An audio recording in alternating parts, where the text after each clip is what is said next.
walking. He's trying to. We're on. He's trying to find a place that has a reception, and that was a interesting one, let's say. And we're live. Yeah. Welcome to another episode of Knife Making Down Under pubcast, where we decided after the last episode that we were going to run fortnightly, and we hope we've got a lot of content to cover, given that we've had 2 weeks of no-show here on this pubcast. We have a guest with us tonight. We're going to let a few more people get on board, but we do have a guest with us tonight, and we've got a fella that you guys will know by either Baafu Baafu or Bryn is his real name. And we've got Bryn on board, and we're going to have a bit of a chat to Bryn about a recent hammering that he hosted at his place. But we'll just get a few more people on in the listeners zone, and we'll get a few more comments with people saying g'day. There's Brad. Brad's one of our first on board all the time. Thanks, Brad. G'day, mate. I'm so glad there's people out there with nothing better to do. G'day, Anthony. Good to see you, mate. I was reading the comments today after I posted up that we were going to go live, and it's just nice to see that, you know, we're not the only ones with no life or very low projection of what's actually called entertainment. But here we are. Got to do it. Hey, Steve, how you going, mate? Kevin, g'day, mate. How you going? Well, we're up to 37. That'll do. Let's get cracking. Yeah, right. That sounds good. Until I get some better reception. Cheers, yeah, boys. G'day, That sounds like a robot. I sound like normal. a robot, do I? Yeah, no, that's his, it. I'm trying to. My internet's average. I'm trying to just hotspot off my phone, which is usually better. Did I say hello? I hope I did. Is he being sarcastic? I don't know. Lost on me. No, we say g'day to Steve. We say g'day to everyone. Andrew, there you go. Facebook user. All you Facebook users, if you wouldn't mind just clicking up the top there and on the link and give permission for your name to be used so as we know who we're talking to. We don't mind total randoms talking to us, kind of used to it, but it's just nicer, more better. So let's get cracking. Go for it, Kev. Yeah, as I was saying just before, welcome to another episode of Knife Making Down Under pubcast, the usual, well, now fortnightly Thursday session where we're going to get on and say g'day and talk about knives and stuff and shit and things. But tonight we have with us Bryn, Baafu Baafu, who's a regular contributor on our Facebook page, Knife Making Down Under page. And a little while ago, I got hit up by Bryn about an adventurous little thing that he was going to do, which is called hosting a hammer-in. Now, Bryn, you just hosted a hammer-in at your joint. How many people did you get over there, mate?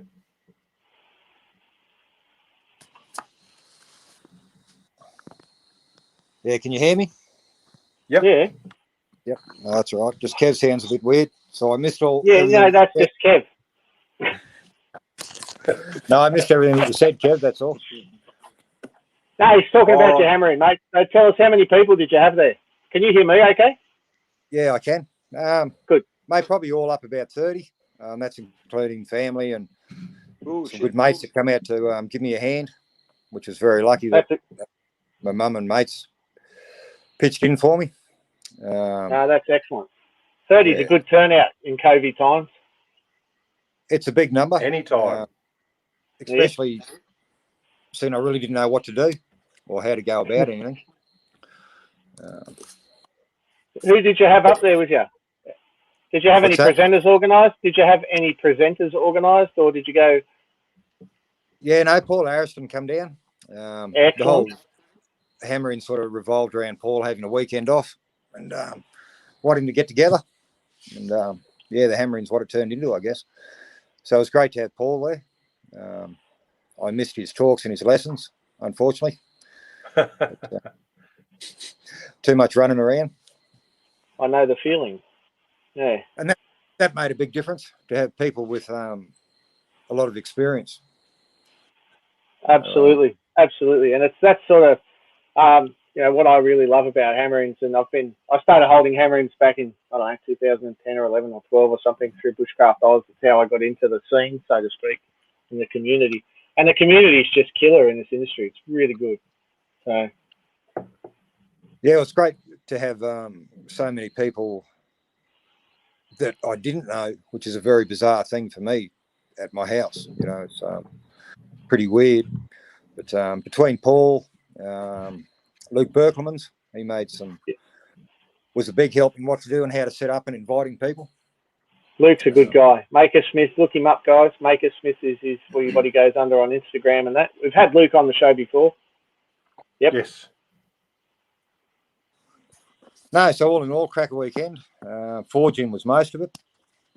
I've never forged, so that was a good thing for me to look at.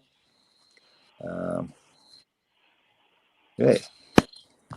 So, what do you mainly make out of? Do you still want to?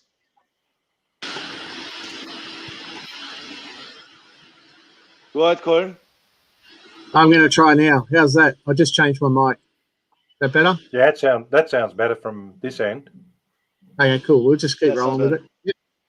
Bryn, I was saying after hosting 30 people, do you still want to make knives, or do you still want to see any kind of forging related stuff, or are you over it for a week? Oh, I need a week off to get some sleep and kick back a bit. Yeah. It was a pretty big build up to it. I had one bloke, Andrew Murphy, come around and give me a bit of a hand getting things organised. A lot of gear was borrowed from people, Alan Armistead and Don Mitchell. Anvils, bigger forges, radius master grinders, 2x72 from Andrew, which shout out to Weber Abrasives for supplying a heap of belts for that. And nice. Gameco. Timmy, you're a legend, mate, for the shirts, the steel, and some belts. And even though there was a stuff up in the order, don't know if it was me or Timmy, but Timmy pulled through, mate, and got the rest of the steel to me on time. So without help like that, excellent. A lot of people, you just can't pull it off. I mean, I've got a nice bandsaw, beautiful grinder, a mill, but it's not enough to accommodate a large number of people. So huge shout out to the guys. There's a big level of logistics that go into even hosting a small event, and it was really nice of Gameco not that long ago to promote that when people were going to hold a hammer in, to let them know, and they'd jump on board and help out with some of the gear. And in the current environment, it's a really nice gesture, and a great way of getting people back face to face doing this sort of thing. It's how we started. It's how it all started. Hammerings. Yeah. So. No, it's a big effort from the guys. I think everybody that was a knife maker walked away with a shirt. I had a good range of stuff I've been collecting for it anyway, but to know that I had extra and extra steel, so we didn't run out, mate, it's pretty awesome, eh? Yeah, absolutely. So with 30 people, mate, what was the format that you used? You said Paul was down and ran a couple of classes. I'm assuming you would have got someone like Jay to do some grinding, and probably Luke to do some stuff there too. Mate, I didn't have a format. I said to everybody at the start of it that it was my job to get everyone here. And nice. Now it's up to you.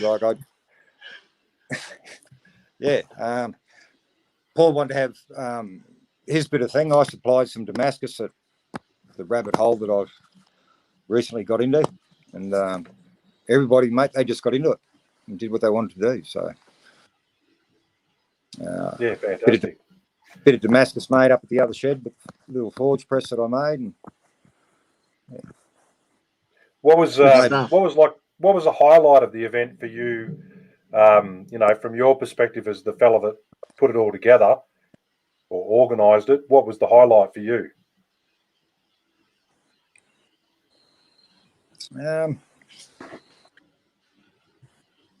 Probably everybody just getting on, no bullshit, having fun, teaching each other. That's probably the big one. the closest thing I've been to it was the symposium. And at the symposium, I just did the beginner courses. I think I did 2 with you, Kev. Yep. And just talking to people down there, if things you wanted to know, if they didn't know what you wanted to know, they'd soon turn to somebody and introduce you, and away you went, you know. So Bryn, whereabouts in Australia are you for the listeners overseas? And mate, I'm in Toowoomba, Queensland, which is about 100 west of Brisbane. Right, good. Yep. 30 acres. So They got a bit of room. It's good. Nice. It's good. You got no neighbours close? Make some noise? Yeah, make plenty of noise. So did you do camping on site, or was it just one day job? No, we had camping on site. I had tents. Staff told everyone to bring swags. Dan Peterson, Steve Tully, Paul Harrison, a couple of my mates stayed. We stayed up at my mum's place. They got a pretty big house. The weather can turn quite bad here. And mum being mum, just said no, just hook up in the bedrooms, and everyone was comfy. So, definitely nice. The room. Other one, there's plenty of room for people to camp and that sort of stuff. So yeah, that's what it comes down to, mate. Just that grassroots stuff of, you know, throw a swag down, make knives, don't shower for 4 days. Who could want much more than that? Yeah, unless the wind comes in and blows 60 knots. Why not? But yeah, you guys would have been talking enough shit to bloody counteract the 60-knot wind. Yeah, it's what you always find, right? But to be on the acreage, so people can have their own private spaces. And yeah, no, it sounds good. Sounds very good, actually. What we had, we just had a little post up there from Steve Tully, basically saying quick rundown on some of the stuff that happened. Like Luke made some Damascus chisels from Bryn's billets and a bottle opener. Paul F and Keisha made Damascus. Dan P forged a big Jason Knight's knife. Absolutely not surprised there. And Steve Tully hammered a roller bearing into a kitchen knife, which is probably a big job in itself, I would imagine. That'd be a decent job, don't yes. move, man. Yeah. They don't move onto the hammer much. No, that's a big effort. He must be young, Dan, if he's doing that. Yeah, we wouldn't go and to the press. Paul F, that's Paul Florence? Paul Florence, yeah. Yeah, he's a machine. Good. Yeah, good to see he's back in the scene. Yeah, I haven't seen Paul or heard from Paul for a long while. That's fantastic. Yeah, good to hear he's good. Great to have Paul there and have a look at his swords. And Sunday watching I've got one. Forge I'll go and get one. Wait up. To watch him forge a knife, distal tapers, everything, pretty mind-blowing to watch. I can't pull that off on a grinder. Yeah, right. Mate, it's just practice. That's all that comes down to. Repetition. Jumping out of your comfort zone every now and then. Look at what Corin's got now. For those people that are on one of our channels that can't see the live feed, Corin's just brought into play absolutely massive Paul Florence sword. It's got about a bloody 9-inch long ricasso area with some engraving on it. And then the rest of the sword is about... How fucking big is that? 3 feet long. It's got to be a 4-foot long blade, surely. It's not your regulation 6 inches, let me assure you. It's a claymore, 2-handed, hand forged by the Florence himself, and engraved by Danae. So that engraving both sides. Yeah, that's nice. Epic. Yeah. So, and it's all beautiful. That's all Paul Florence. That's right, the green leather sheath. I've got to try and get it back in without decapitating. You need really long arms to get this thing back into its stage. It's a weapon, I'll tell you. Wait till his kids find it. Wait till the kids find it and use for chopping watermelon in the backyard. Yeah, well, don't go or something harder. Yeah. House bricks. Yeah. What did I chop? I tried to chop a whiskey bottle with it when I was pissed. Anyway, that's not something to be proud of, is it? Anyway, never mind. How's that sword feel in the hand, Corin? Oh, it's light, beautifully balanced, light, unbelievably for the length. It's just beautiful. It's just mint. I mean, lovely. Yeah, one of my prized possessions. That one, that'll be the family heirloom. Yeah, bloody hell. No, he was nice. Sunday out his knife and explaining what and why he's doing things for everyone. He's a machine at forging as well when he's in form. So, yeah. Yeah, can swing a hammer. It's been a long while. Like I said, I think it was a couple of years ago I saw Paul Florence at one of the events doing a demo, and it was, pretty fucking wicked to see. I don't use hammers that size. Screw that. Yeah, it's a big hammer. That was it was at Keith's place. What was that one? Keith's place. Yeah, that was that one. Yeah. Yeah, that was 2015 or something. Yeah. Wow. He came down and he forged a sword sort of during the weekend sort of thing. That's right. Yeah. Good. Yeah, awesome stuff. So it's good to hear, mate, that in that sort of event you get the support of the community. Everyone just comes along and gets along all right. You lot could have scrubbed up a bit better for some of the photos, though, I've got to say. Yeah. What do you do? No, that's it. They're not all show ponies. They're not all show ponies like you, mate. I'm just saying it because I'm fucking envious of having an event with 30 people. Oh, mate, look, I can't. When was the last time we had that? The symposium last year. Oh, mate, I'm looking forward to it. Just can't wait to get back out onto the hammering circuit and that. It's going to be awesome. Yeah, well, I think Paul mentioned the Queensland Knife Show just been cancelled. Yeah.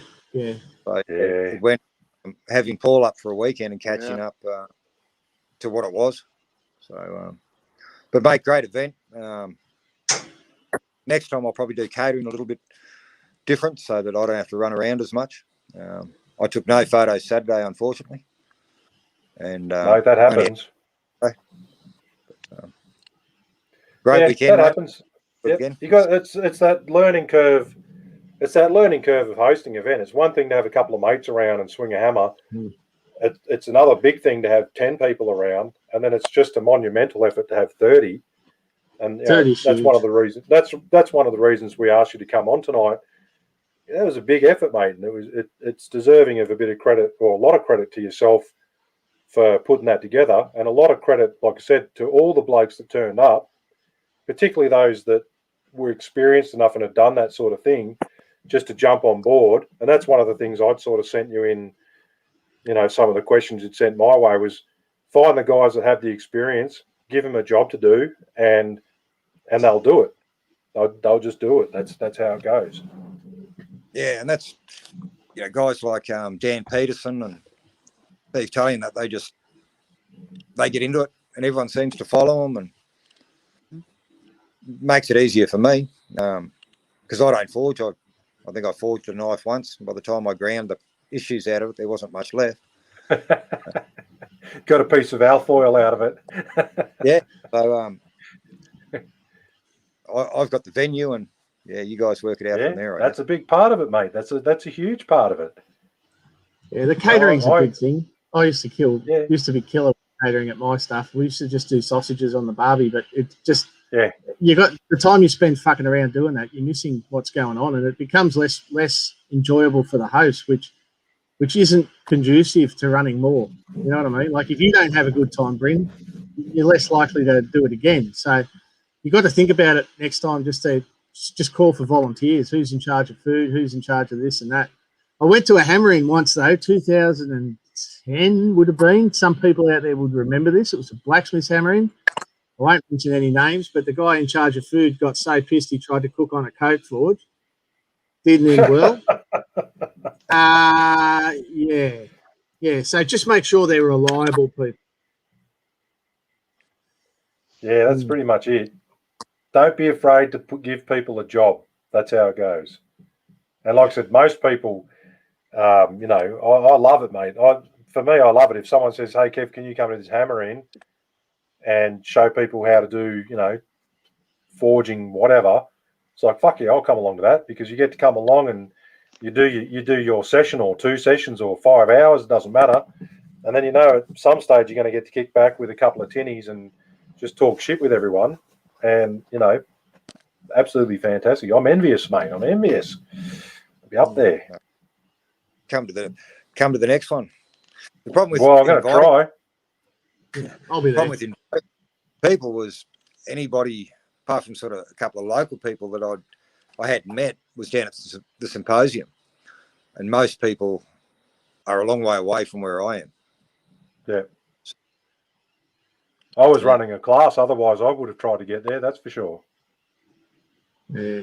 I've been I didn't even know it was on. I've been off social media dealing with some shit, and anyway, and I've been down fishing with Dean Hamilton down at Forge Through.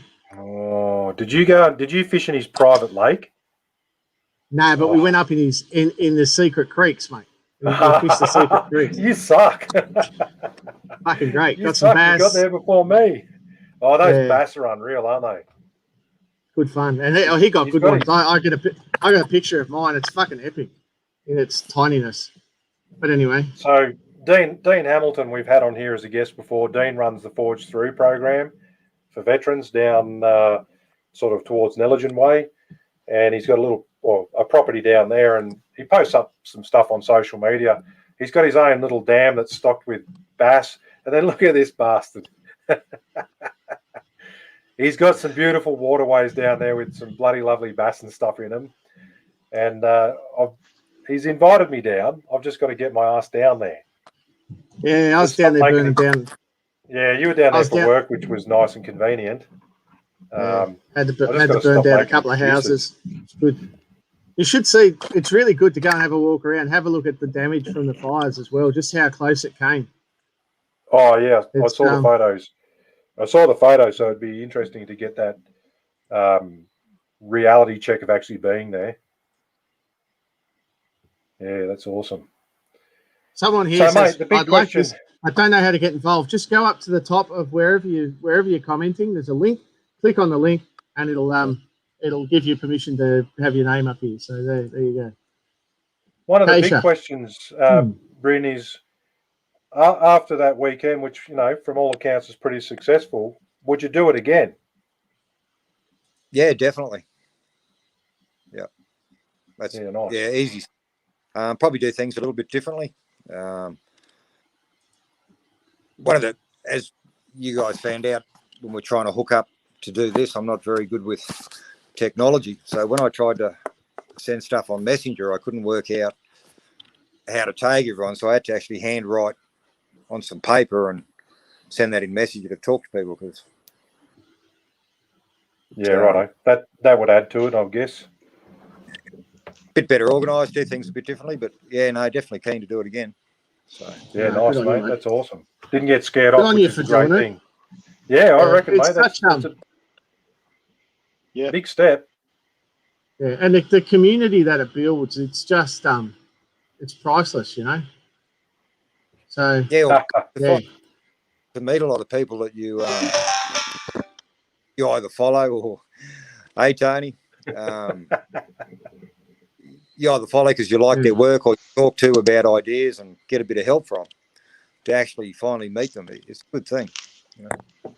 So there's a couple of people saying they can't see the link, and that's probably a valid point. I'm just looking into that now. So I think if you go onto the groups, like Knife Making Down Under group, that may be different. May not. I don't know. It used to be that there was a link up the top that you clicked and it gave permission. Oh, yeah, there it is. I'm going live on stream. Yeah, so you just scroll right down, and it's on the group. It's not on the page one. Don't know why that is. Can't answer it. Well, you're cooking the Gameco, loads of Kransky. Yep. I've got to say, Kransky's a good one. If you get them from Aldi, they're like $4 a pack. Don't tell him Jamie's secrets. You'll put him out of business. Everyone knows Jamie's sausage secrets. He whispers them in their ears. Oh, yeah. There you go, Jamie. I gotta give Jamie a shout out. He's a fucking legend. He came the other day. he brought the half of the parts of my shed, and very conveniently start fucking pouring down rain. As soon as we decided to unload his truck, of course it fucking poured down rain. We took a break, but yeah, again, he came here and we managed to unload it all. Again, thanks to fucking Jamie. He's a legend. Yeah, awesome. Mate, those bloody dwarfs from bloody Mordor, they're bloody good value, I'll tell you. So what else have you boys been up to? Hammer-ins? Well, Kev? Mert just touched on the shed stuff. My shed build's still progressing, slowly but surely. But as I keep saying to everyone that asks why it's not going faster, I'm not building it, so it's going much faster than if I did it on my own. So I've got the help of Brad Heathcote, Beer Rad, we call him down here. And Brad works like a madman. He's a site foreman on massive building projects. And for someone doing all that sort of stuff to then spend the spare time that he could be having with his family, coming over and helping me sort my shed out, structurally sound, safe, and a bit cheaper than I could have had it done. You just appreciate that time. But it's tantalising. It's teasing me. We've put up the bracing now, so it's a solid structure. And hopefully this weekend, if we don't get some of that rain that Mert was talking about that he's got, we'll be able to put the walls up at the very least, possibly even get a bit further on. And Corin, you were nice enough to send me down a roof vent that got here safely. Thank you. And I tell you what, after the last few times I've been in my forge, I'm really looking forward to having a bit more airflow because, it gets hot, even on cool days. So yeah, that's the shed build's progressing, which is really exciting. I'm getting an extra 50% of what I've currently got. It's probably about a third of what you've got behind you there, Corin. But it's gonna do my head a whole lot of favours too, because I go in my workshop 4 years doing in full time in there. I'm just lately starting to get a bit stir crazy with the confined space. Only having 35 square meters. So I'm moving up to 50 square meters, and I'll have a separate forging room, and then a separate clean room and a separate grinding room, which is, going to be much better for me and students. That's so basically a double garage. Yeah, it's going to be 5 by 10 meters, which is slightly smaller than what Mert's picked up. But 50 square meters for when I'm in there mostly on my own, and I only do 2 students at a time. So it's plenty big enough space for that. But, it's been a long time coming. A lot of times I've thought about doing it and said, no, I won't do it because of, a bit of a drop in earnings with COVID and stuff, and, a bit of a doubt about what's going on. But I'll just fucking slap myself about the face a few times and just said, fucking just get it done. And then, like I said, having someone like Brad, testament to, those mates that just want to help people out. And I've been watching what he's done to put this thing together. I'm like, fuck, I wouldn't have had a clue how to start, this big fucking adult Meccano set, but he's done it. And outside of that, I've run a few classes. I had a pretty busy week, actually. I did 3 classes back to back, which I'm starting to realise I'm probably getting fucking too old to run 3 classes back to back. It's just physically fucking taxing. I had 2 ladies would come together and they did a course, and that was, I've got to say, that was an awesome experience. I haven't had a class with doing 2 ladies. Yeah, doing 2 ladies. 2 ladies at once. Nice. Well, mate, and they still smiled and said thank you at the end of it. What can I say? It's just a talent. I think they were actually going to listen to the podcast. Now I'm fucked. No, but that was nice. Like I said, I don't normally get. Not to say ladies don't come along and make the knives, but I don't often get 2 ladies that are friends coming along to do it, and they had a blast, and it was such a good fucking fun time and a different perspective for me. And they walked away. They both wanted to make big cleavers each, and the fucking twinkle in their eye when they were talking about these big cleavers was fucking scary. It was scary. And at the end of the weekend, when they took the tape off their cleavers, they didn't give a shit about their chef knives. It was the fucking cleavers that these ladies, and you kind of, maybe I shouldn't have sharpened them. But, and then I had a midweek class, which is 1-on-1, and I've got to say,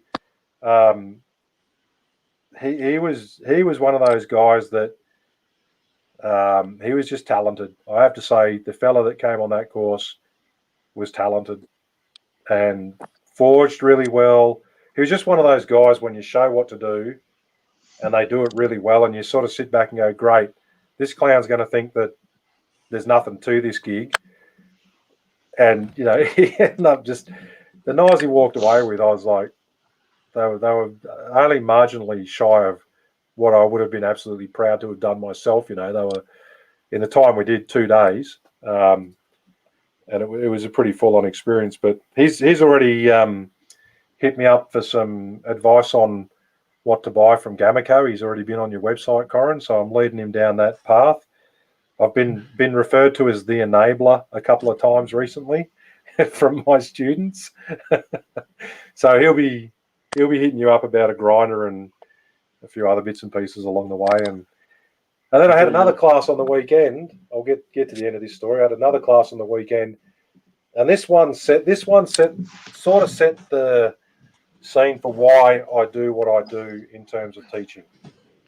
You know, I went from Tharwa Forge where we had, you know, reasonably big groups, brought it back to my own workshop, and I run classes primarily for 2 people at a time, and it's more about the experience, especially when it's a couple of mates, than, you know, defined set processes, unless people say they want to learn, you know, actual knife making stuff technically. So these 2 guys booked in on their own accord. They were single bookings, both came in on the same weekend. Both of them were military. Both of them work near each other physically. They both had so many common themes to what they did in their spare time that it wasn't fucking funny. And by about, I would have said by the time they finished forging their first knife, I would have sworn that these guys were lifelong friends the way they were getting along. And even Ro, my wife, was like, oh, are these guys mates? Did they book in together? And I was like, they don't know who they booked in with. They're just here. And it was one of those chance encounters where, you know, 2 local guys, 2 from military backgrounds, so many things. I was just sitting there shaking my head a number of times about, you know, the coincidences in that 3 degrees of separation when you come to Canberra. And at the end of it, those guys were exchanging numbers and, you know, talking about all sorts of shit that didn't fucking do with knife making, but they're, you know, bringing people together. And that was what really gave me a massive, massive buzz at the end of that 3-class run. I was spent. I was absolutely knackered, but I tell you what, I fucking went inside with a massive smile on my face. And that was the weekend that you had your hammer in, Bryn, and it was just like fucking wins all round on my account. Well, it's a good feeling when you. I remember talking with you down at the symposium about your teaching, and I used to do the Q-Ride motorcycle license riding and training, and it's a good feeling when you can pass your knowledge on. I think it's wrong that people are gifted that they take that information to the grave, you know. And some people are good at teaching, some aren't. It's not an easy thing to do, but it's definitely a great feedback. That was some of the feedback. Well, I get that feedback a lot. Is, you know, I'm teaching people not every weekend, but a lot. It's just what I love doing. So my enthusiasm remains. But these guys come in and they're like, you know, we're coming into your house. You know, you're doing this with us, unknown entities. These people come in. I have a little bit of communication with them before I meet them. But then it's like, you know, they could be anyone. And then as soon as that forge lights up, mate, it's just game on. I'm in my environment. It's what I like doing. I'm more than happy to sit in my workshop on my own any other time and in complete silence making knives. But when we have that camaraderie and that thing about forging and making knives, and people are coming to me for that reason, it's like, mate, game on. Let's bring this on. And fuck, mate, we have a great time laughing about it all. But yeah, like I said, for me, that end result, just seeing people walk out the door, talking to each other, going, fuck, I can't believe I made these knives. And, you know, like I said, for some of them, they sort of go, oh, well, I'll come back and do another course. And other guys, like I said, the fella that did the midweek course, hit me up the next day going, I've been onto this Gameco website. What do I need to buy? And it's like, oh, shit. Where do we start? Yeah. Everything. Everything. Yeah. Well, yeah. Everything. That's it. One of each. No, it's a rabbit hole. Andrew's just put up a thing about we need more mentors. It's a good thing. It doesn't have to be a formal process to have a mentor. Contact a bloke that you know that makes knives. Ask him a question, and you'll probably get an answer. If you're contacting me, just be mindful that I am really busy, and I do need occasionally to wind down. It feels like some days, I'm in my forge early. I come in, I shower, and then I'm on social media. And I don't mind it, but there's just some days when I just have to say no. Like a couple of nights ago, I just literally threw my phone in the bedroom. I'm going to just watch fucking brainless TV for a night and not even think about stuff. So I generally get back to people. Sometimes it takes, a couple of days. Maybe it take a week, but I do get back to people. I get smashed. I get a lot of questions and stuff. I don't get smashed by it, but my brain has to just stop every now and then from thinking about knife making stuff, which is hard to do. Yeah. The mentor. Sorry, Andrew was. I met Andrew probably about 6 weeks ago, just through Facebook. He lives quite 30 k's from where I do. Yeah, it's pretty close. He came out, made some Damascus and how to play. Was very instrumental in helping me out getting ready with things for the hammering. And he had a blade he had profiled out of the Damascus he'd made and asked me on Sunday. I said, how'd you go with it? And he said, yeah, good. He said, could you give me a hand with the grinding? And I haven't made a knife for 4 months. I've been making stuff for the hammering, and I sort of looked at him and looked at Paul Harris and went, man, there's a lot of better people here to be teaching you how to grind a knife than me. So, and of course, Paul being Paul, mate, straight on there. And it was great to see that somebody that's newer to me, because I'm only new to knife making myself, had that chance to be with people that not only can teach them maybe how to grind bevels, but pick up on mistakes before they make them, and how to correct things. It's easy to make a knife. It's not that hard. Heat a bit of 1084, drop it in some oil. It's going to work. Taking it to a different level's a different game. And it's easy to make a mistake over and over if you don't know how to fix the mistake, or you don't know why you're making the mistake. And if you don't know why, comes back to can't correct it. The comment someone made before about you passing around a Peter Del Rasso knife. And the comments about that. Yeah, you pick something like that up and just I bought that and thought I need to have a look at a top end knife. What is a top end knife? And when I got it, I thought, well, my knife's worth about $20 by the time you got this thing in your hand. Yeah, maybe a bit more than that. Yeah. The other thing about mentors is the guild. And so I'm going to bring this one up. Anthony Kittle, he did a 1,400 kilometre drive to see Baldy. Yep. That's Peter Bald. He's the state rep for South Australia, and ran the Adelaide Knife Show for decades. And I believe Anthony was successful with his guild assessment. So he's now He was. Not only was he successful, clean sweep across the board. Not a fault mentioned about his knives that he submitted. Nice. There you go. Awesome. So good on you. Good effort, mate. Well done, Anthony. Awesome. Well done. And it's good to see Bobby Smith has gone over from the gone from the file to the dark side of grinding. Well done, Bobby. It's taken you longer than anyone I know, but you're there. Happy days. Mate, Bobby, you're in for a few highs and lows, mate. You really are. Stick with it. Don't go back to that file, mate. And Bobby's looking for some tutoring on grinding bevels. Yeah. He's not far from. I forget where you're at, mate. Where's Bobby at? He's over the border from Deniliquin. He's not far from Mal Hannon. Oh, okay. Yep, righto. Yeah. So there's people out there. bit of guidance. My bevels are 100% better, thanks, Bryn and Paul. Good things to come. Yeah, absolutely, man. Yeah, Nice. well done. Well done. There's something So about all... there's also another thing to say about mentoring, and that is there's good mentors and there's good students, and there's people out there that are excellent mentors. But if you're not a good student, you're going to get brushed aside, and it does happen. So yeah. maybe make sure you're being a little bit humble and respectful, and yeah, makes a difference. Time is about the only thing you can't get back.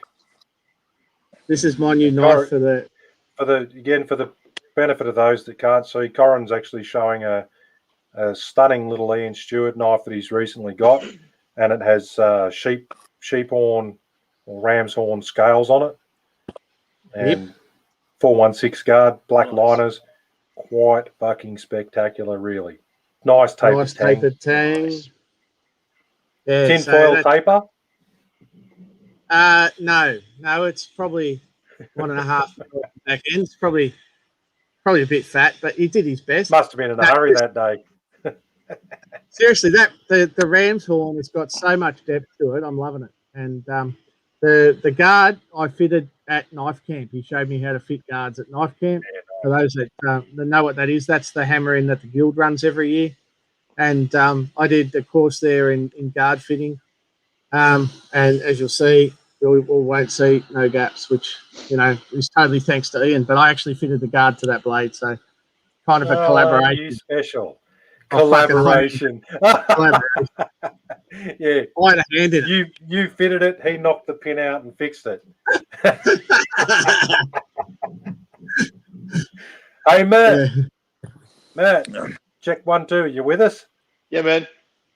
Yes. Yeah, that was my recap. Took about fucking 45 minutes, as it always does.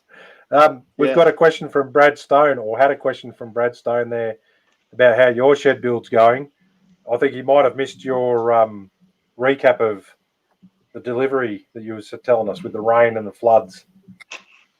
Oh, look.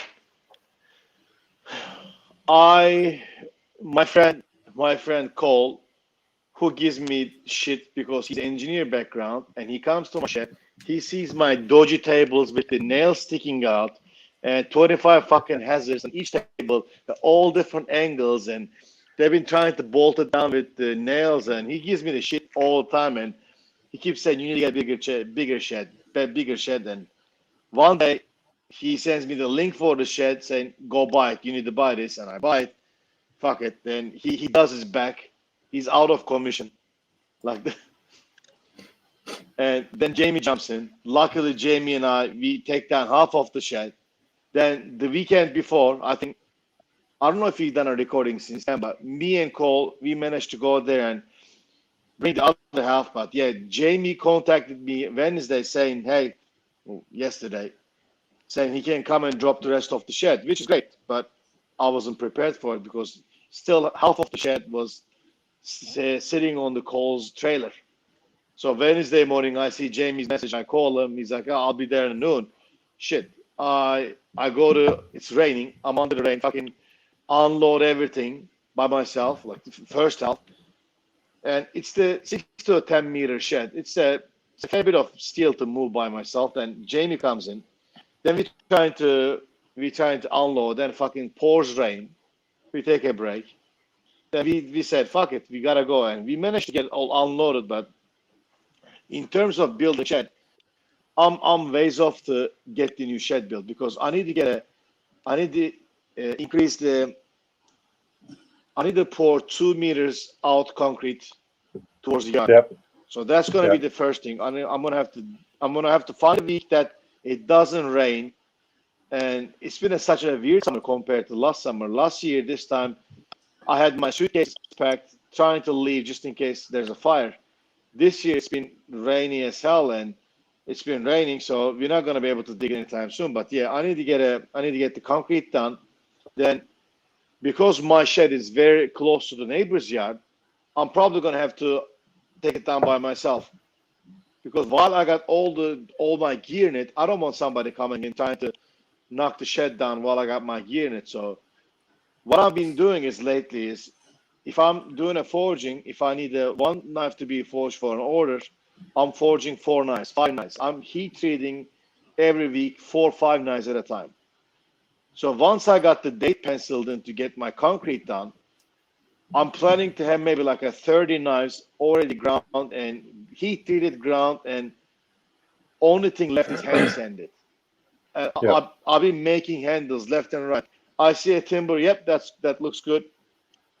I'll put this spacer, that spacer done. Or, oh, that's a nice ironwood. I can get a western handle, put the bronze. I've been making handles and blades left and right because once it comes to a time for me to do the shed, I'm going to be out of commission for a month. By the time I take everything out, I'm not going to be in my shed for a month. So my plan is to, and you know, as a full-time knife maker, this is my whole income.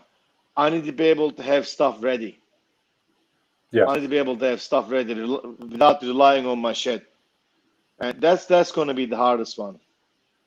And trust me, when time comes to get the shed erected and all that stuff, I'm going to need for help. And I'm going to say, hey, I'm trying to get my shed built up. Anybody wants to help? And in exchange for like a daily knife course or this, and yeah, we're just doing Amish barn raising.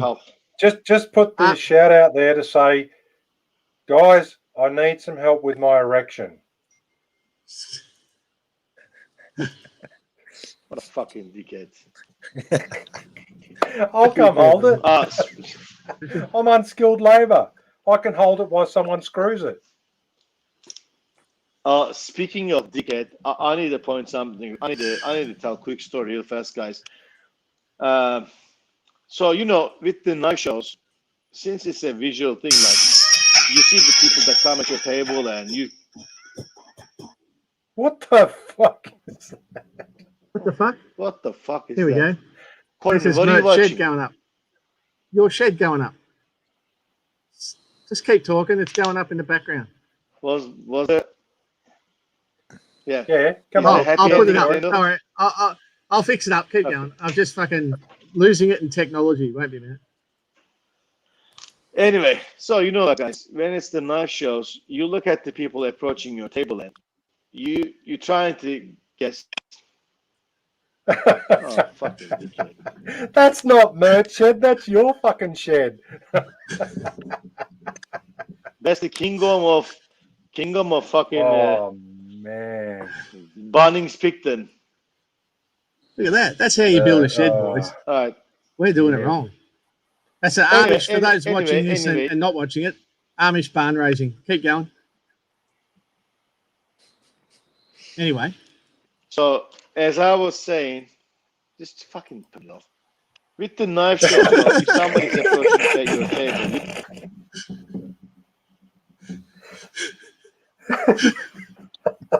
we love you, man. Sorry. That was inappropriate. Okay. No, I'm gonna mute my microphone. Okay, perfect. So if you guys remember the good old times where we used to have knife shows, and somebody will come at your table and you'll try to gauge and see if they're potential buyers or not, right? So since there's no knife shows, most of the stuff is sold online. And over the weekend, I decided to hold an auction because I had a few knives and I needed the fucking money. Yeah, do the auction, perfect. But what I didn't take into account was the cutoff time I set for my auction was like 4 o'clock in USA, in East Coast. And most of my clients are overseas. And with the cutoff time being 4 o'clock, some guys from East Coast, like New York, bid on it and they didn't win. And they woke up in the morning saying, hey, shit, I thought I was winning. And I said, look, man, I'm sorry, somebody outbid you, and I showed them the bids they lost to, and some guy that messaged me, and he was like, do you have any similar knives available? This guy has 0 posts, 2 followers. Okay, so I don't put much weight. It doesn't matter for me, like if they got a following or not, unless I got a message from a Pakistan maker saying, sir, we have the best knives available I'm from Wazirabad. I'm not judging you. If they're the ones sending message, I block them cunts. So this guy sends me a message saying, excuse my language. Cabbages. This guy sends a message saying, hey, do you have any knives available? I said, sure, this is what I have available. And he's like, yeah, I'm buying it. Perfect. Send me your address. Okay, he sends the address. Perfect. Thanks, man. And this was like 11 o'clock. And I fall asleep. I wake up. I look at my phone in the morning. Somebody bought a knife out of my web page. I had a Turkish twist mask on my website. They said it's been purchased. I look at it. Same guy who bought the knife yesterday. The guy who had 0 followers, 2 posts or something. The reason I'm telling you about the 0 followers posting is, you'll see in the story. So I had 3 more knives that I did, and I said, fuck it. I might as well just auction it, because I was so lazy to take proper pictures and take measurements, put on my website, and send the email blast saying, hey, I got 3 knives available. And I said, fuck it. This is 3 knives available. Auction. Let's go. And the same guy who bought 2 other knives, he bid on it. And he started the bid pretty strong. It was so strong that nobody else fucking bid, but some guy fucking got really butthurt, and his feelings got hurt, and was saying, oh, you have no followers, your page nothing, all of a sudden you posting, you bidding on maybe like a 50% more than what the starting thing is. Like, this motherfucker is pretty much blaming me. It's like, say, as if I'm asking someone as a favor to increase the thing on the bidding, and also he's blaming the other guy without knowing anything. And I sent the guy screenshots of like the guy was a legit buyer. But for those new makers, I will say this: some of my biggest collectors on internet, on Facebook, on Instagram, are the guys who have nothing on their profiles. They got no followings, they got no posts, nothing whatsoever. You know, when it's knife shows, we tend to judge people from the way they look, but it's even easier to do the same mistake when you're trying to engage with somebody over the social media. And if anybody out there don't understand what Mertz. Yeah, I saw that stuff on Instagram, and that guy was validating himself to that other dickhead that was arguing, and he was like, I'm the guy with 0 posts and 2 followers, and he was like, but I've bought 3 of Mert's knives. Yeah. And it's like, that guy shouldn't have to say that. The other guy just needs to suck it up, princess. Yeah, just fuck off. Yeah. You know, and it's the same at knife shows. Because some of the best collectors in Australia turn up at knife shows, and you're not going to know. You're not going to know how much money's in their pocket. The way they dress, you cannot judge a book by its cover. Yeah, that's absolutely Adelaide knife show. Couple of the regulars that were at Adelaide knife show. You know, they just, I don't know what they do. I don't care what they do, but they come in, they collect knives, and I know who they are. And they're money. They're not wearing suits, but I can tell you they probably walk out with 3 of Del Rasso's knives at the end of the day. And there was a story I was telling about a guy in Sydney knife show that came up to my table about 3 times looking at one knife. And he came back at the end of the day and he's had another look at that knife. And then he opened up his little bum bag and it was the biggest wad of cabbages I've seen in there in my life. I've never seen that many greenbacks in one sitting. And he paid cash for one of my most expensive knives. And you're looking at this guy going, oh, you know, you could have written him off, but you never do that. No. See, Kev, if that guy was buying a knife of a guy right next to you, you'll be seeing his wallet and you'll get an idea. Or if you see this guy buying 3 knives off Peter Del Rasso's table, you'll see it. But with the online, there's no context. There's nothing. No, that's right. You have no idea who these guys are. No, you're right. It's a tricky old world to be in with the online. It is. So the other thing I wanted to, go for it. Well, I just want to while we've got Andrew Smith on board. Nice to see you, Andrew. Welcome to the show again. I just need to put out a little shout out to the fact that the Knife Art Association of which I'm president of, and was reminded of that today. Not that I needed reminding. We're hosting another raffle. We're hosting another raffle that's supporting knife makers. So it's not an equipment raffle, it's a knife raffle. And there are some really, really nice knives on the cards. We have the first prize knife is a Jackson Rumble chef knife with some rather exquisite Damascus, but more exquisite is his own Damascus bolster on this knife. And we know that And there's not many people making. I'll share it up if we've got a link. Andrew, post up a link, mate, and I'll share it up. Post up a link, Andrew. Come on, you're letting the team down. You can do it. The second place is a Black's Blades knives, I believe, Shane Partridge, and third one is, I believe, a Pierre Mefflin knife. So there's a fantastic array of knives in there. The quality of them is superb. Remember, if you're supporting the raffle, you're not just supporting the Knife Art Association. You are supporting local makers that are out there in the community. And, you know, any help that we can get through these this current period of time where, you know, we're stressing out about running knife shows and we need to keep our head above water, you know, it's greatly appreciated. We have a rough mark about where we would like to get. If we don't make that, so be it. Less tickets bought, the better your chances, but we'd like to sell more tickets for these raffles. The Jackson Rumble knife, someone posted on there, Tim Kingsford. The Jackson Rumble knife is mint, mate. It doesn't just look mint, it is mint. It is a fucking sensational knife. I'll have it up on the screen in a second, guys. Yeah, talk about the bolster. He has his own Damascus, titanium Damascus that he made as a bolster. Yeah. So a few years ago, when we're at one of the, I think it was the Melbourne show, and I was talking to Ali Bastian, and at that stage, when Ali Bastian was making his own Damascus, Ali was one of 7 people in the world to be doing the titanium Damascus. And I pointed out to Ali that more people had walked on the face of the moon than were actually making titanium Damascus at that stage. There's more doing it now. I don't know if it's just that there's more people who've got the set of cojones out there and wanting to risk it, but Jackson's a talented little fucker, and you know, all credit to him. He's worked hard to get where he is. You've got his one of his random Damascus 300 layer random Damascus knives, titanium Damascus bolster, and African blackwood.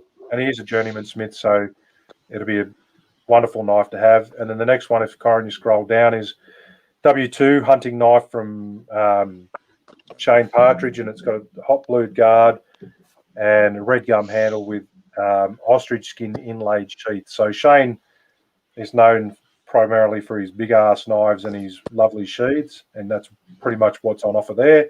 And if you scroll down a little bit further, Corin, we've got the last but not least, definitely not least, is one from Pierre Mefflin, which is a Mefflin knives, and it's an RWL 34 bushcraft knife with blue honeycomb scales, white G10 liners, and stainless hardware. And Pierre's fast making a name for himself amongst the bushcraft community for his bushcraft knives. So that's the latest raffle. You know, you can buy a small amount of tickets, you can buy a single ticket as far as I know, or you can buy lots of tickets, but every bit of support helps the community grow. And eventually, when we're allowed to, we're going to run some absolutely kick-ass knife shows, because we're going to be in a position to do that. Yeah, we're going to be in a strong financial position. The community's really got behind us, the Knife Art Association. There's a lot of people out there doing things for their, there's a lot of people out there doing things for whatever their motivation. But the Knife Art Association, it's a not-for-profit. It's absolutely giving people giving their time to make stuff happen. They're the people behind the Sydney Knife Show, the Brisbane Knife Show, the Perth Knife Show, the Australian Blade Symposium, and very soon the Adelaide Knife Show with COVID Willie. So, yeah, I reckon Baldy released the fucking COVID flu. Oh. It's too coincidental. too coincidental. Hand over the reins, and then all of a sudden we can't hold the show again. Yeah, come on, Baldy, mate. Fair dinkum. Caveat is that's the joke, everyone. It's a lot of work too. Like I went down to the symposium, and little Hammer and I had nothing compared to something like that, let alone a big knife show.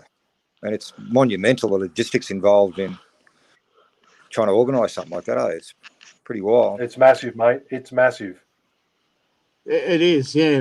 It was first initiated by Keith Flutter, 2005 or 7 or something. I wasn't at that one, but the post ones I ran at Keith's place, and I did most of the organisation, and obviously with Keith. And then I ran them all the way through to just recently when Andrew and Riley took over the reins. So yeah, it's epic. There's so much to consider. There's so many irons in the fire. All your presenters, timings. It's such a great event. Really good event. I'm really proud of that one. Hey, which is Tim Kingsford says he's used some of his Mockatime side, but in a pocket clip. But the one I wanted to click on was Brad Stone, who says, "Sorry for the noob question, but what's your background, Bryn? And what brought you to where you are in knife making?" Tell us a bit about your childhood and how knives were involved. I grew up in Papua New Guinea, so I had a knife and an axe, machete, with me at a young age. Originally a chef by trade, now a motorcycle mechanic. Half my working life, I've had a knife in my hand, whether it's chefing or meatworks. Here we are now. What was your influence to get started in knife making? Yeah. Did you see a website or a Instagram post or something? Go, fuck, I've got to get into that. Well, I've always carried a knife, or 3 or 4. Always wanted to do it, just never got around to it, I guess. And just thought, bugger it, why not give it a go? Did you start yourself in your own workshop, or did you, do a course somewhere? No, I think I got some steel at an auction from Jay at, is it Odin's Reach? Odin's Arms, I think it is. Odin's Arms, yeah. Went out to my uncle's, made a knife. And from there it was just down the rabbit hole, I guess, for want of a better word. Yeah, mate, we've been there. We've all been there. You've been there. Depends which rabbit hole.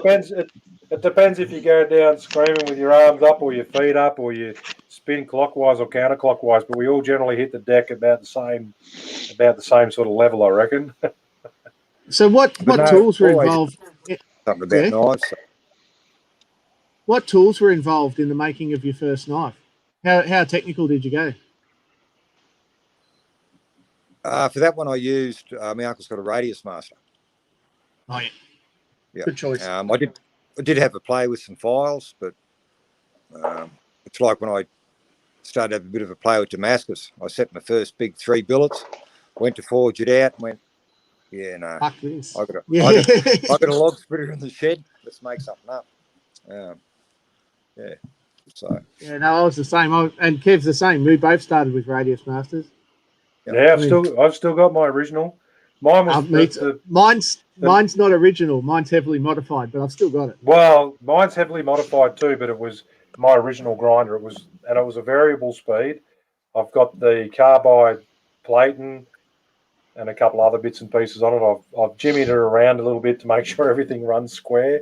But it's been flogged. It's been flogged harder than a fucking slow walking horse, and it still does the job for me. Yeah, no, I love mine. They're a good machine. They're a great machine. Really, really versatile. Look who's here. Really good machine. Glenn Beaton. How are you, Glenn? It's chonk on, Glenn, chonk on. That's the phrase around the world that is it's made by Bryn, and it's definitely gaining traction, mate. Chonk on. We love it. Oh, well, got to give it a go. Adam's asking, What mods have you done to your Radius Master? Well, mainly I milled the back off it to fit the motor you bought, Adam, as you well know. I milled the back off it to fit the motor so I could do the variable speed conversion. Because that shit's the gun. And mine was a variable speed motor, but we found out off John Price at Radius Master that you can get a little programmer, plug it in, take the top off your thing, plug it in and actually boost up the speed and set it to run in reverse, which is really handy for sharpening knives. I've got one of those programmers somewhere. Yeah, no, they're very handy. It's the same. It's the same one that's on my. It's the same one that's on my drill press. It is, yeah. So, yeah. I know the one. Yep, that's right. Exactly. Fucking oath. And I've never bothered. I put a Tico drive on it. I mean, you can't go wrong. So one of the old beige Tico FM50s. You remember them? Yeah. The big fucking rock solid drive. So yeah, got one of them on it. I think not indestructible. No. No. Not when your name's not indestructible. Let's be honest, Bert. Let's be honest, Bert. If anyone can fuck it, it's you. So if it's electrical, you've got the talents, you've got the skills. You guys, Jamie tells me he's had to fix it. No, one of them is at you guys. I sent it to you guys to look it up, but it's been 2 years. I kind of give up on it's fucked. That's why. Jay Cross pointed out, there's a comment on the screen now. Jay Cross, thanks, mate. Within the guild, Gameco were kind enough to donate to the guild a thing called the AKG Scholarship. And within the guild group, they called out for nominations for certain makers and certain, well, for want of a better, like people, social media people that have been helpful.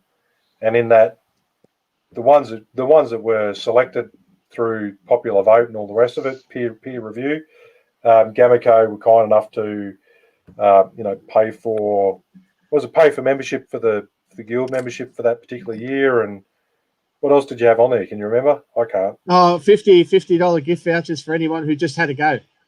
Yeah, that was it for the people that tried to get into the guild or got into the guild. Just for having a go. We support the not-for-profits like the guild that are doing great things. We talked about mentorship.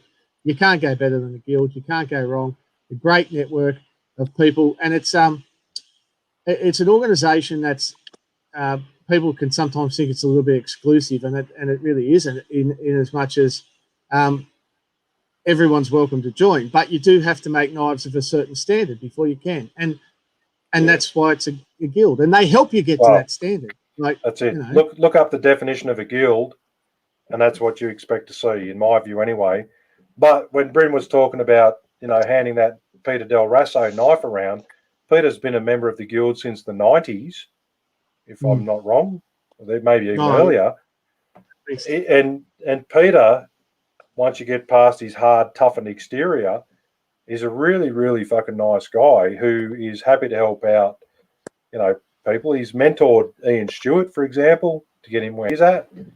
So there's that level in the guild that's there, and their information is priceless. In terms of exclusivity, it's kind of nice that it's tough to get into. And I remember back when I was the state rep for the ACT New South Wales, we actually had people asking, can we make it tougher to get in? And it's like, well, yeah, we can. And we went through that process of establishing what I regard as a fair assessment process for entry. It wasn't so much about making it tougher; it was making it the same, repeatable. Everywhere. So everybody, uniformed and repeatable.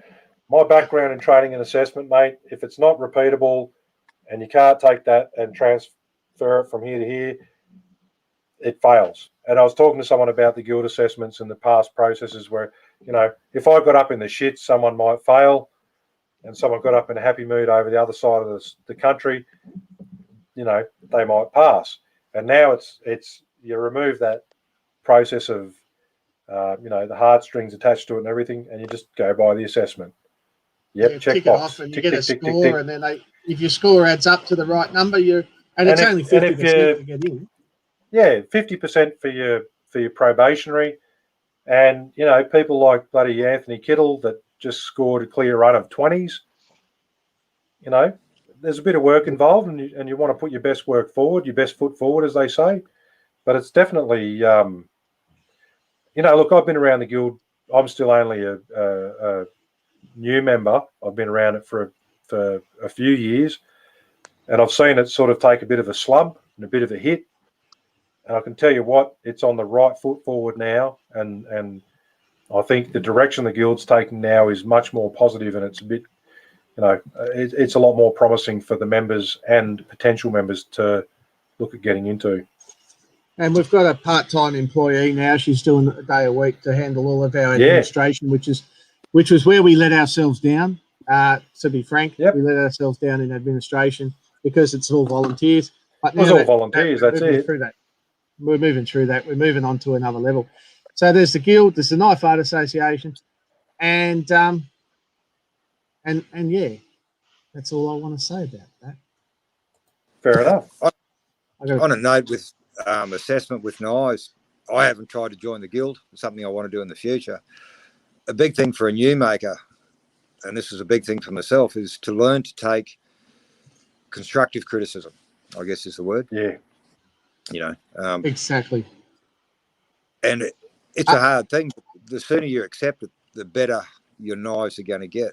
There's a lot of very high-end makers out there that will help you and give you some tips, provided that you're listening and having a go. But be patient with it. It was a long, easy 12, 16 months before I worked out who was who and before people had even talked to me.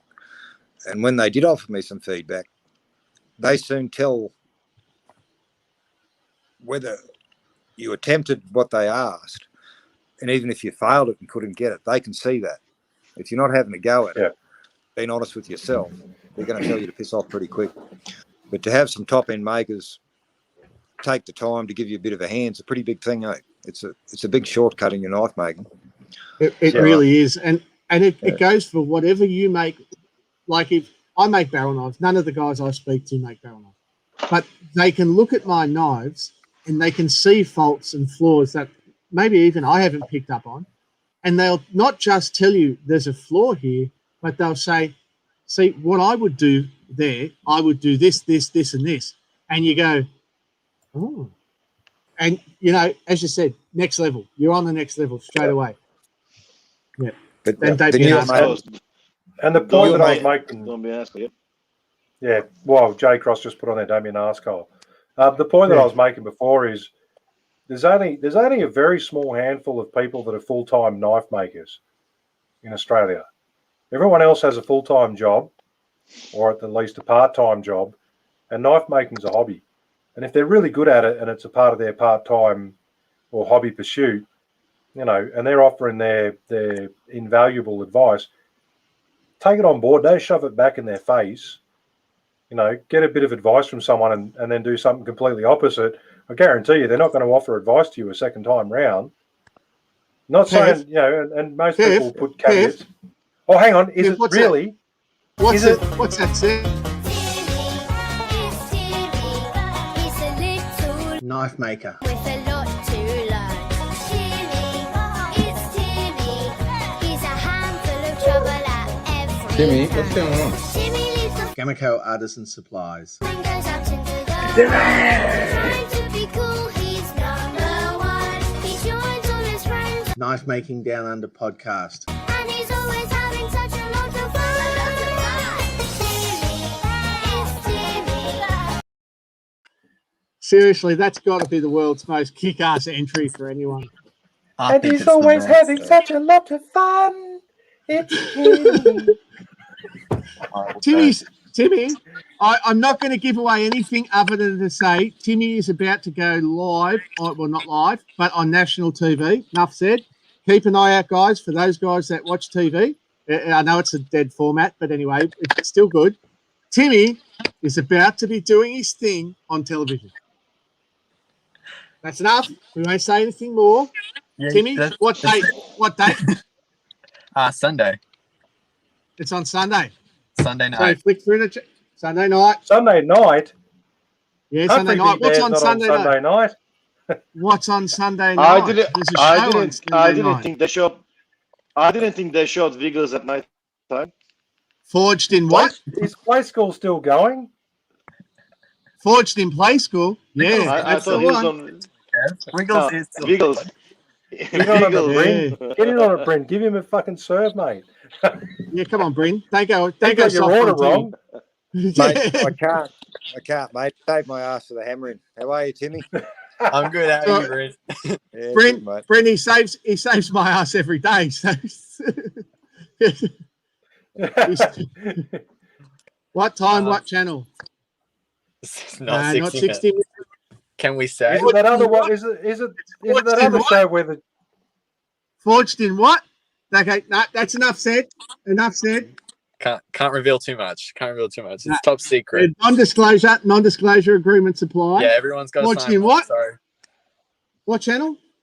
Don't know. Some bloody station. Some bloody station. Yeah, Yeah. that's some it. bloody That's station, some bloody show Yeah. forged in Timmy Okay, I've time? gone too far, haven't I, Timmy? All it. right. Yeah, Sorry. you revealed it all. You revealed it all. I know, The game's it's all up. over. Everyone knows now. That's all right. Oh, God. Lee got it right. Australia's Australia's most wanted. That's it. So, Timmy, tell us what's going on. What's happening in the world of Tim? In the world of Tim, I just got home from rock climbing. It was fun. Rock climbing. Yeah, I know it. At 9 o'clock. Who goes rock climbing at 9 o'clock?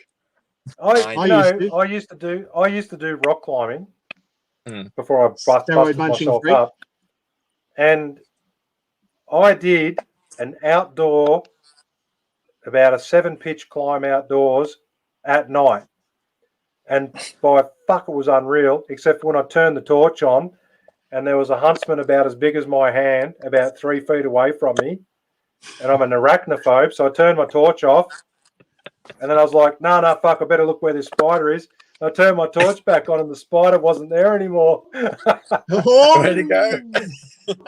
I climbed up pretty fucking quick. Gotta do Rock something. climbing's awesome. Overboard. Well done. Forged in Parramatta. Yeah, forged in Para. Parramatta.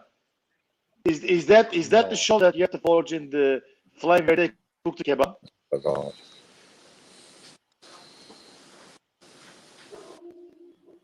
What? I didn't understand a word you said, so I'm just going with yes. You had a little bit of static right there at the punchline, Mer. What'd you say? Forged in Parramatta is a show. You have to forge it on the kebab fire. The kebab fire. Yeah, hey, kebabs. On a rotisserie. They test You're your blade to using see how well garlic garlic sticks to it. There's no flux. There's no flux. You're using garlic sauce, garlic yogurt. Tabbouleh. Tabbouleh Magouli. So so Tim, what's happening? What's news? What's Apart news? from rock climbing. Apart from rock climbing. Free freight February. February's about to end. So better get the order in then. Better get the order in. Do we carry it on?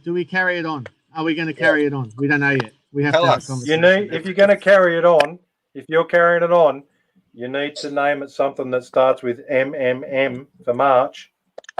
Oh, well then we're fucked. We'll have to quit. Send us marketing ideas. Send us marketing ideas, and if you send a good idea, then we might continue it on. If we get something, if you give us something cool to call it, that's a bloody good idea, Timmy. Something cool to call it. You've got till Sunday night, people. Get on board. Send me an email at timothy.ford@gameco.com.au. We've been having this in-house. We've been having this in-house competition for this new sanding spray we've developed, like it's for hand sanding. I got to tell you, man, there's some fucking cool names, but I don't think we can publish any of them. I'm going to say, I don't know if we want to know about what you guys are doing in the office with spraying hand stuff around. And stroking lube and all sorts of things. It's great. Yeah, no, we got heaps of cool names, but it's just nothing. Can we get a little bit of that? Can we get a little bit of that to spray on our hands when we help him out with his erection? What? Have he shared, you sick bastards? Come on. Oh man, you're making me out like I'm some dirty bastard. I'm not. You are a Look at him. dirty bastard. So there's free freight February's coming to an end. That's it. Look at Oh, Andrew so- Smith. Did that guy work in marketing or what? Mass Wow. mail out March. Fuck man, he's in for the win, isn't he? Magic Mailman Month. Mailman month. Oh, sorry, Andrew, you've been pipped. Timmy, that's my favourite. I'm Magic screenshotting Mailman month. There we Slow go. come. Oh, and you're getting a shirt. Yeah, you're getting a shirt. Oh, Owen. okay, we'll hold you to that. Oh, and you're getting a shirt. Yeah. Magic Mailman month. Okay, we're ending free freight February, and we're having Magic Mailman month, which is actually We'll have a Shirts are Magic Owen Mailman Ward, so- March, but we'll still give you a free T-shirt. Magic Mailman March, We're still there. where the mailman magically appears Hello? at your door and delivers your Yeah, we're here. Gameco goods of $50 or more for free. Timmy's losing it. He's losing it. He's Oh, gone. Timmy's gone. He's gone. He's gone. Ah, what a shame. No, that's a good idea. Now, there's that. While Timmy's disappeared, I had some notes. I've got to No. show notes. What's Dean doing? March mail call, done and done. No. No. So, Oh, Timmy's back. I wanted to talk about the knife making down under group. We've got 5,600 odd members now, and Shit. we really just sort of started the whole thing as a bit of a joke, and so we could talk shit, and now it's sort of getting a bit serious. We sort of, Yep. I spoke to the guys today, but if you guys out there have any good ideas on how we can just, build the community, stuff you want to see us do, competitions, shit like that, then get in touch with us, and we're all ears to actually start doing something with the group now. Because 5,600 people is a lot. Yes. Yeah. And let's just go, while we're on the topic of the knife making down under group, let's just go on to the fact that it's now got 5,600 odd members, a very small handful of moderators, and what appears to be an increasing number of people being fuckwits. I'm happy to say that. No, I'm happy to say it. Fuck it. I'm happy to say it. There's a small group trying to moderate this stuff, and there's plenty of groups out there that accept people being fuckwits on these groups, chiming in with just bullshit just to fucking get a fucking jib out of someone. And the line's been drawn in the sand in the last couple of days with some of the shit that's going on. And what it's going to come down to pretty quickly, we only have one rule. We've had a pretty loose group rule, which is don't be a dick. Yeah, that's interpretive to however you want to take it. That's not loose. That's tight. That's tight. Yeah. It's easy to understand. Don't be a dick. Yeah, don't be a dick. We want the group to be an informative group where people are happy to put up content and not be harassed by people being fucking dicks. And the tolerance has been pushed. And if you're on there now being a dick, you're going to get dismissed. You're going to get the banhammer swung, and you're going to get out of there because you're bringing the place down. And really, no one wants to put up with your shit. You've heard it. Banning dicks is kind of like playing whack-a-mole, isn't it?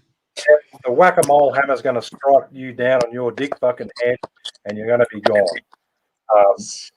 We've added a couple of moderators to the group. We're not going to name names, but there's a couple of moderators to the group to give us a hand sorting shit out. And we have told those new moderators, it's not a vote. Don't bring it to the attention of the other admin. If you think someone's being a dick, done. The group is good. For the most part, the group is good. We're getting good content posted up, and we like to see it. And we're getting a whole heap of posts up there with stuff that people are doing. What we don't want is the antagonistic crap that people throw in mid-post just to get a jibe out of people. That stuff's going to go out the door pretty fucking quick. I don't tolerate it any longer. I've had a fucking gutful, and I'm going to start fucking blocking people and banning people, swinging a bit of fucking moderator power. See you fucking later. Anyway, onward and upwards. So build the community. Yeah. Knife making down under hammerings. Invite us to your hammering, and if COVID allows, we can get to your hammering. We'll go there. We'll do some interviews or something. let's use this what we've built here for badassedness. And I don't even have any ideas. I don't really care. Just let's do shit. So if you think of something cool that you want to see on the group, and you think that'll build the community and it's good for the industry, then let's do it. That's what we're about, right? Yep. Oh, and it's a page. It's that page is sort of an extension of this podcast. That's what we created. Like Corin was saying, we created as a bit of a joke, but we created it as an extension to this podcast where we get the listeners and their friends and everyone else on board. Post up your knives. We've got some really fucking talented knife makers that I've noticed posting less and less, which is really disappointing. It's disheartening to see, that quality of knife that's being made not coming up on that page, and they've probably had a gutful too. So, just keep that in mind, guys. It's like there's plenty of sites out there. If you want to go and be a dickhead, jump on board. There's plenty of pages. Anyway, Timmy's back. We'd like to get Timmy on board now to tell us the weekly specials. Mammoth March Monday Madness Mailman moment. Oh, knife making down under shirts. Get your knife making down under merchandise. Supports the show, pays for StreamYard, lets us have guests, and do what we do. Yeah, the shirt's available. One thing that just showed up, and maybe I'm not supposed to say this, but one of the containers that's been stuck in the States finally arrived today. It was due. What? It was due in the first week of December, and it turned up today. But anyway, I'm happy. Wow. I'm happy. What's in it, Tim? What's in it? I'm happy. Tell us what's in it, Tim. There's kilns in it. There's steel in it. It's bloody brilliant. Ferric chloride. Ferric. Shit tons of ferric chloride. Tons of ferric chloride. We've got special bottles for it. It's amazing. Yeah, we're even going to supply it with instructions. No way. You heard it here first. On the bottle. Craziness. Madness. I got it wrong, guys. Apparently it was that's customer service. That is customer service like I've never heard of before. Not too, guys. It was June, November. There was delays before it even got sent. But anyway, it's here now, and the second one's coming soon. The second one that was sent, it was sent about a month after it is going to be here. Oh, have we lost Bryn? He's given up on us. Oh, okay. No, fair enough. He's probably... Yep. Mert, did you say your batteries are about to run out? Yeah, it says I'm down to 5%. I may go dark very soon. Don't you say it, Corin. What? Here, Bryn's back. He's plugged in. There you go. Tim, I edited them today. So they'll be going up as soon as Corin gets his act together. Oh, fuck. I put them on they're on my desk at work. I have been asking that little fucker for weeks to get them done. He has. I can back this up because I've been in a couple of group conversations with Tim, and Corin has been saying, Tim, and he did them today, and I forgot to put them up. Damn it! So it's all your fault. Really? Oh, fuck off. It's your fault. Wonder what and it's on in tomorrow, Tim. So they'll be going up Monday if you can feel like showing up then. Yeah, there'll be a few to watch. It's playing catch up with us, unfortunately. It's the professionalism you've come to know and love, or you don't listen to us, pretty much. Pretty much. We're getting there. Pretty much. We're getting there. He's pretty happy. Look at this. He's sick. Cheers, guys. Oh, hey, Tim, in case I cut out, thanks for all your help with the hammering, mate, and get everything sent on time, mate. Really appreciate it. All good. Glad we could help. Well, and so, if Bryn cuts out, we're going to read to you the nasty email that he sent us telling you how shit you are. So, Tim, if anybody is thinking of having a meet or a hammering, get in touch with us, talk to Tim, tell us what you're going to be doing. We'll send you whatever you need to help it out, okay? And that's, I don't know what we did for you, Bryn, but hopefully we did something good. And we normally send shirts at a bare minimum, but if you need anything, just ask. We'll get it sorted. Is that what we did, Tim? Yep. Yeah. As far as I'm Bryn? aware. If I can remember. Yeah, no, mate, it was great. Yeah. Good. There was belts, there was steel, there was shirts for everyone. Good. Made a big Happy difference days. to It's unreal. like Like I had a smaller hammer in here in December, local one for a bunch of guys, and none of them knew what they were in store for, because I said just come around and hang out for the day, and we'll turn the forge on and see how we go. And we made a whole bunch of San Mai and like Gomai 5-layer stuff, and everyone got a t-shirt, and they all felt part of it because they all had a t-shirt and a hat all of a sudden, and everyone was chucking them on straight away. And it was kind of gay. It was like a boy band gone wrong, but the camaraderie was there still. What, Tim? For those that can't see Tim's face, he's looking at me with a level of disgust I've not seen in a while. Don't you get that every single day, Kev? I pretty much do, even when I look at myself in the mirror.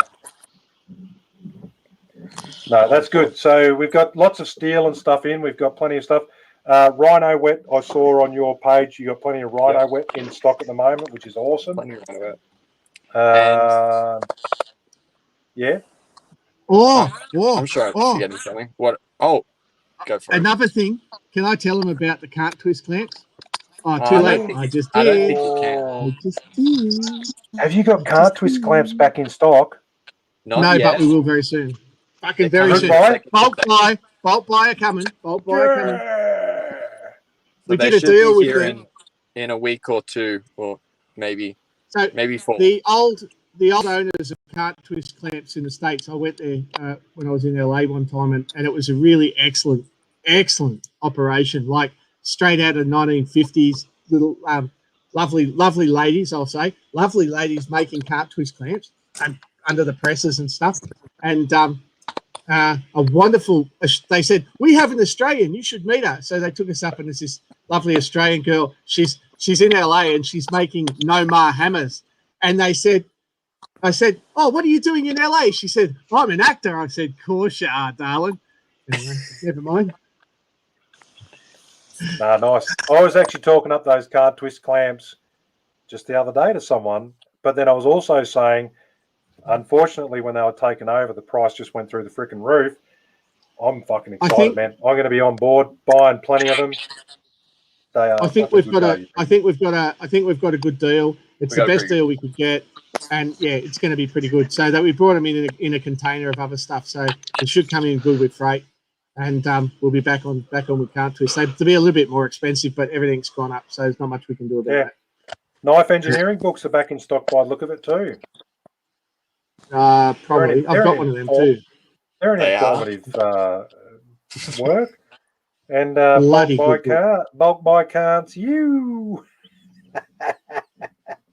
Owen Moore, you're a fucking classic. Bulk buy can'ts.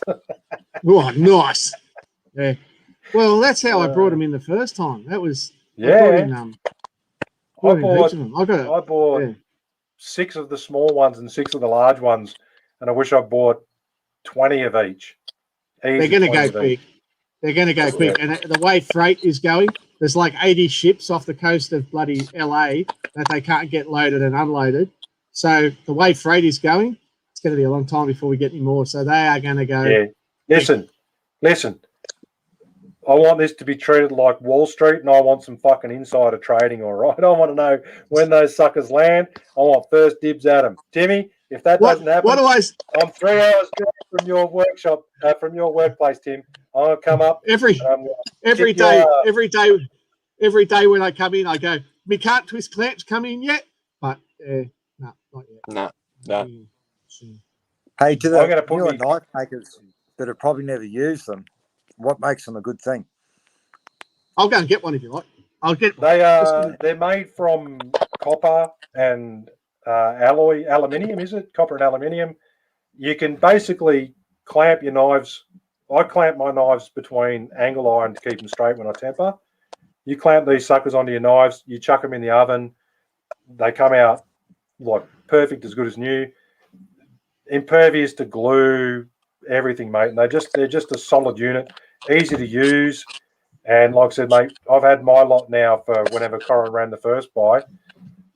They're hard to beat, So- mate. They're just hard to beat. And the best thing about them, any normal clamp, if you're clamping stuff under the drill press, the handle's in the way of your chuck. With a cart twist clamp, right, the handle's out the way on the side. Squeeze it So you've tighter. got, so you can come in. Oh, that hurts. No. So they do a whole bunch of different models. I don't know what they're bringing in, but I like the deep throats. The deep throats are the best. Deep throats are good. Deep throats are good if you're doing 50 mil angle to clamp your blades in. Yep. And they do a whole bunch, and I don't know if we brought them in because the new company that makes them doesn't do the whole range yet or whatever, but they do a whole bunch that have like protective jaws. So you can Are you getting like the single? Are you getting the single clamp ones for The hold downs? Yeah. the hold downs? Yeah, they're the really hold good if downs you for want your to drill do. press. They're for your drill press and then for scribing center lines, that sort of stuff as well. So you can get a handle for them as well. I don't think we can get the handles at the moment, but the handle for them is pretty good as well. This is a T-bar one. They come in a round handle or a T-bar. The round handle is really good because you can do it up in your hand while you're holding stuff. Yeah, when you got fucking arthritic fucking mango hands like mine. Why is the Tim round making handle one- faces at me? Oh, just No, he's joking. laughing at me because Ian said we'll sort you out, Kevin Slater, even if Tim Ford doesn't. And Jay Cross has got a little bit upset and gone, for fuck's sake, I bet you do. I think he said that to Corin liking the deep throat, but all right. Oh, I missed that. What's wrong with a bit? Anyway, I'll show you a movie later. Anyway, We know who the lead for Mert's erection is going to be. But the real good thing about them is, everything's copper plated. So if you use them for welding, the slag and shit doesn't stick, and they torque up really well. But the best thing for me is under the mill or under the drill press is the fact that handle's out of the way of my chuck. Yep. Like every other clamp I've got, it's just in the way. And if you do the block grinding method on your Shopmate 48 with the big table, if you put them with the clamp attachment forward, they don't get in the way of your arm on the Shopmate 48 either. Yeah, right. Like, yeah. So they're just a versatile little clamp, and you can never have too many clamps. Yeah. No, they've always been clamps, the better. Yeah, We've got heaps of stuff coming in. There's a bunch of other exciting things in those containers. Oh, Timmy, stop it! We're just teasing you now. Yeah. Yeah, better be spraying it for bugs because I'm going to be all over those containers. Oh, you don't know how much that costs when they fucking do that. Don't even joke about it. Every year when we have the stink bug season in California, the containers get sprayed. It's like $1,000. Fucking boom. Spray your container with Fumigard to keep the bugs out. Anyway. Yeah. Anyway. Horrible. Plus all the customs fees we just got slammed with for no reason twice. What? But anyway, that's besides the point. Something like $8,000 in customs fees. Yeah. Tim, there's a question for you on the screen right now. Brad, we sent them straight back. There may have been a few missing. They went in Corin's office.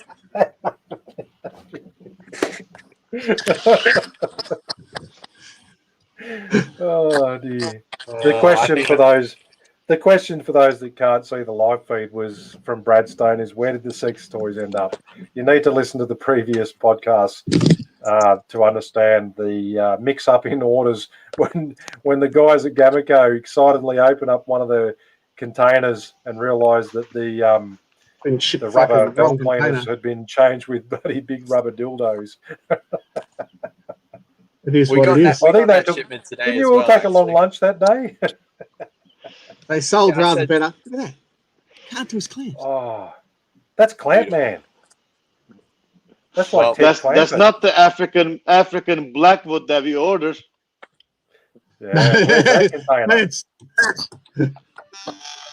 yeah, I think I sent that 30-ton container via Gameco. That's all of it. Fucking Mert. All right, boys. Well, that's about it. Good on you, Timmy. Thanks for joining us. Timmy. I'm sure that was insightful for everybody. It's certainly very professional. We really admire the level of professionalism you bring to our podcast. And I'm not going to play the outro. We need an outro for him, I think. Timmy's gone. We'll do an outro No, he's one back. day. Oh, Why is he gone. back? Get rid of He's him. back. Oh, he's gone. Stop it. Oh, he's back. Making us bloody Alright. feel Timmy sick. Use my good night, sweetheart for the outro. The one that I sang earlier, good night, sweetheart, that I did. Yeah, and I'll just dub over it. Good night, Timmy. It's time to go. Good night, Timmy. It's time. Yeah, I reckon you're right. We can do that. And Julianne, thank you. Maybe I Thank can you, sing one Julianne. that's dedicated to Timmy. What? He said he's going to make one that's dedicated to Timmy. Oh, and there goes right. Mert. Where'd So he go? we have a reduction in presenters. We've lost Timmy. We've lost Mert. Our guest for the evening, Bryn, Baafu Baafu from the Facebook groups. Thanks, mate, for coming on board, talking to us about the logistics behind organising and running a hammer-in, the highs and lows of that. The fact that you're going to look at doing another one suggests that, you know, as we suspected, it's an addictive process and it's something that's not going to leave you pretty quickly, that's for sure. And a bit about your background as well, which is pretty cool. You bring guests like yourself, bring the standard of our show up significantly. So we love having you guys on board. Good to be on board, guys, and have a chat. Good to have you, mate. And I look forward to hopefully seeing you again very soon. I believe there's another hammering coming up, Luke Berkelman's, and I'll be heading up to that if COVID allows in autumn. So that'll be good. Yeah, right. Yeah. Yeah. Okay. I want to go.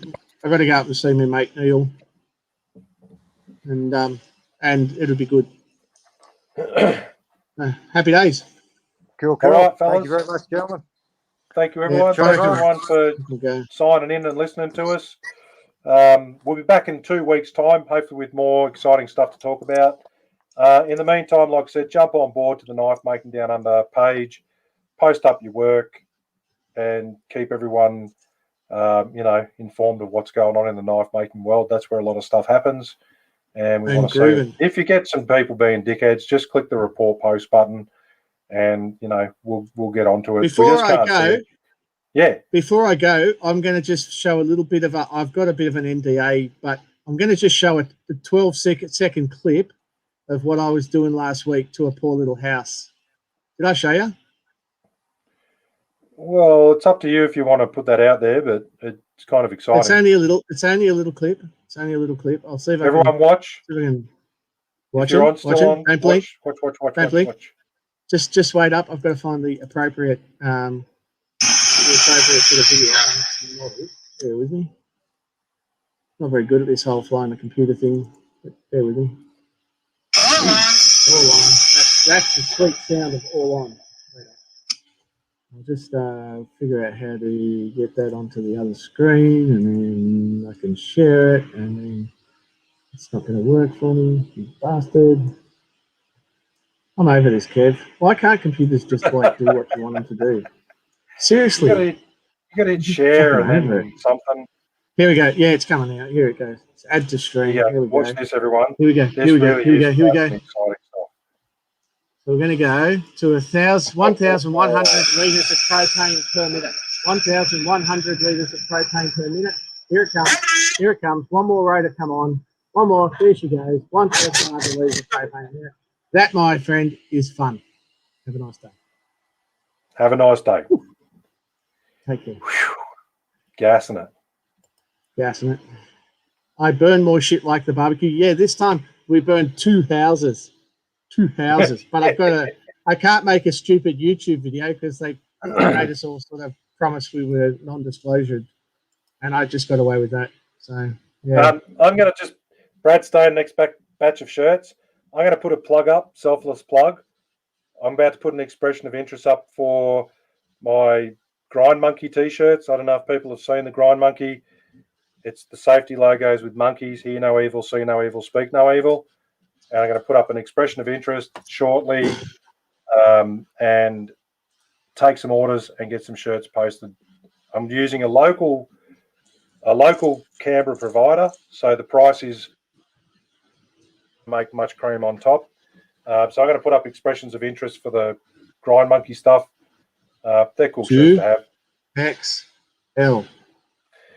I can get up to 5. I can get up to 5. Yeah, but I've lost weight. Look at me. Yeah, I know. I've stopped You're drinking. looking good. I'll put them up, folks. I'll put up. They're going to be individual T-shirts with each of the logos. There's no minimum. I don't have to do a minimum. I have a minimum setup fee, but I don't have a minimum print. So I'm going to put up the things for about a fortnight. Like I said, I use a local business operator who's just getting back on her feet after one of the shops she uses for doing something with the screens. Something happened, and Douglas is good. Look at this. What's that? Yeah, Unique that's what Don't Be a like. Dick t-shirts. We'll get Andrew Smith onto that. Fuck yeah. Don't be Let's a do dick. Don't be a dick. That's a pretty good rule just in general. That's the only rule I raised my son by. I did. 19 years old, my son. He's now at university. The only rule he had in life, son, don't be a dick. Choing. That's all you need. That's all you need. All right, guys. I'm out. All right. Have a good one. See you. Yep, thanks, everyone. Ciao. Bye.